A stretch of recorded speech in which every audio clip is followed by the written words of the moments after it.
Hello everyone, my name is Jesus Tavares and I'm going to be going over part 4 of Beyond the Archives, so let's get right into it. So chapter 14 is typically about going beyond the archives on researching deceased individuals. So research as a lived experience can shape and navigate our research. So as researchers, we need to use or be able to use our sixth sense as a researcher, not as a person, but you know what I'm trying to say? So in doing so, we can resurrect a deceased individual, dead story, dead historiographic narrative, something along that line. So, such as the individual discussed in chapter 14, architect Marion Mahoney Griffin, who passed away, but the author states that Marion does not know that she is dead. So, the researcher's sixth sense isn't the ability to see the dead, but our potential to help the dead who do not know they are dead to finish the stories, and we do this in the moment in which we realize that their stories are ours. So, as I said, research that is lived experience goes beyond the archives. While we might be doing research, archival research, we might find stories that might connect to our personal stories, to other things that we lived and we know how that feels. So, as a researcher, that creates a better connection with the research, creating a more profound, better research topic compared to something that you were just forced to do. So, my argument for the and I quote, my argument for the researcher's sixth sense is not that it will enable us to recover and converse with the lost dead, to understand them in a way that is definitive and true, but that they will help us recover ourselves, help us recover that we did not know that we are dead, inhabiting the crypt, repeating dead histories and dead languages, end quote, page 145. So with having that in mind, let's move on to chapter 15, which is stitching and writing a life. So as we have previously stated, researching archives of deceased individuals, dead stories, narratives, any of that kind, can really provide us an insight of ourselves as a researcher. So researching beyond the archives can help us mature as a scholar and as a person.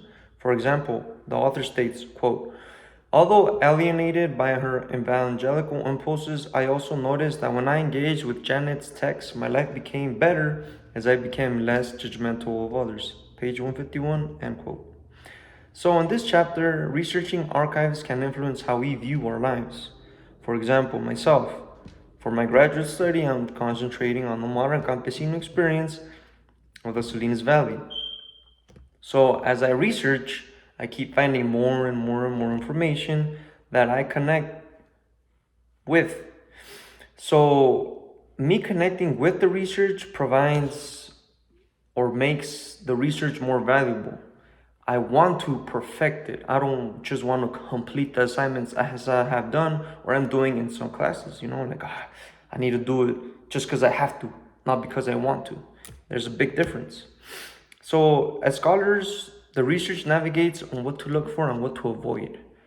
The work itself will show you how to do it.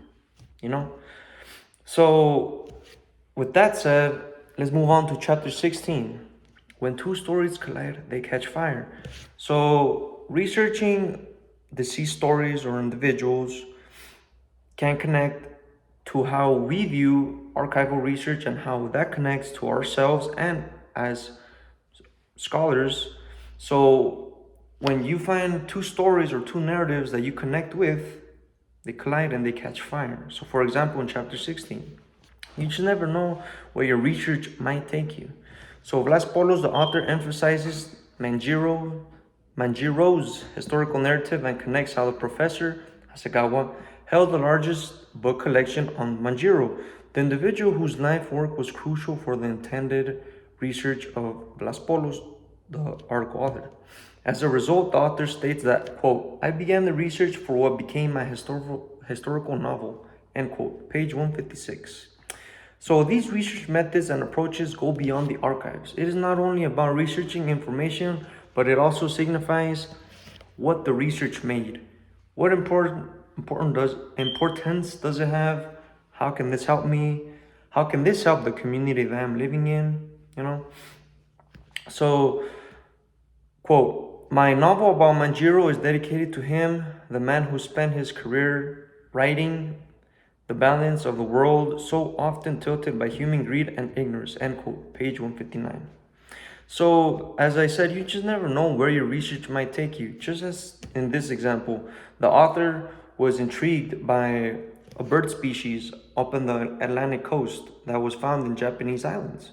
So, while this individual was doing her research, her proposed intention, her connection with the research enabled her to build connections with which she did not expect would have very, very valuable information about her research. So for example, myself, while I will be interviewing people for my master's thesis, I might uncover stories that I did not know connected with myself. For example, I might interview someone that came with my parents and I didn't know. Like, oh, damn, or I want to say migrated with my parents, not came, migrated, so yeah. So let's move on to chapter 17. In chapter 17, the author concentrates how archival research brings a project, quote, back to life, end quote. Archival research, quote, is where storage meets dreams and the result is history, end quote, page 161. So as researchers, it is extremely beneficial to be aware that the research must be made because we love what we are researching. Why? Because archival research brings the project and the research back to life. It connects us to the real life, Archival research creates and recreates historical narratives because without the deep research of archival digging, our historical narratives would be limited. Quote, we should remember that ultimately historians are storytellers, end quote, page 165. Quote, to know the past is to comprehend the future, end quote, page 167. So in order for us to conduct a successful research, let's connect with the research and the archives themselves as a person, So just to end the video off here, I don't want to keep you guys too long. All 4 chapters of part 4 are like what it says on the last chapter. It's like an August mushroom hunt. You just never know where to look for, what to look for, and as you look, you will find new things that you did not expect to find, and that will build your research. And maybe it can even help you build yourself as a person. So I appreciate everyone. I know I'm the last guy to present, or the last person, sorry, but it's been a great semester. Take care, everyone.